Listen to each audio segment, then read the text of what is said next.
माझं नाव सोमेश्वर स्वामी आहे. मी इथंच राहतो, गोविंद गार्डन पाशी. तुला किती मिळाले पर्सेंटेज? टोटल पर्सेंटेज 93% पडले. 93%. तर कशा प्रकारे अभ्यास केला असतो?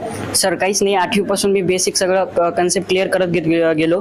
मला असं वाटलं 8वी पासून की स्टार्टिंगला आपल्याला डिमोटिवेशन होत गेलं, कारण की परीक्षेमध्ये कमी मार्क पडल्याच्या नंतर मला असं वाटत गेलं की बाई नाही माझ्याच्यानं होणार नाही, 100 पैकी 100 मार्क पडणार नाहीत.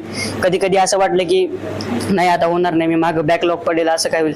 त्यावेळेला सरनं असा गुरुमंत्र दिल्यासारखा दिला की माझ्यामध्ये कॉन्फिडन्सचा एक महासागर उथळला होता. त्यानंतर मी अभ्यास करायला सुरुवात केलं आणि 10वीच्या एंडिंगला असं परीक्षा देणं वगैरे, नंतर माझ्याच्यानं परीक्षा देणं झाल्या नाही, तरी पण सरचा एक शब्द होता माझ्या मनामध्ये की तू प्रयत्न सोडू नको, तुझ्या मागं मी आहे, काही बी कर, फक्त अभ्यासाकडे लक्ष दे, एवढं सांगितलं होतं. ते मी मनात ठेवलं आणि प्रत्येक गोष्ट सरनं सांगितली लक्षात ठेवून 10वीचा पेपर दिला आणि हा रिझल्ट सापडला. खरोखर या ठिकाणी पैतवार सरांसारखे गुरु जर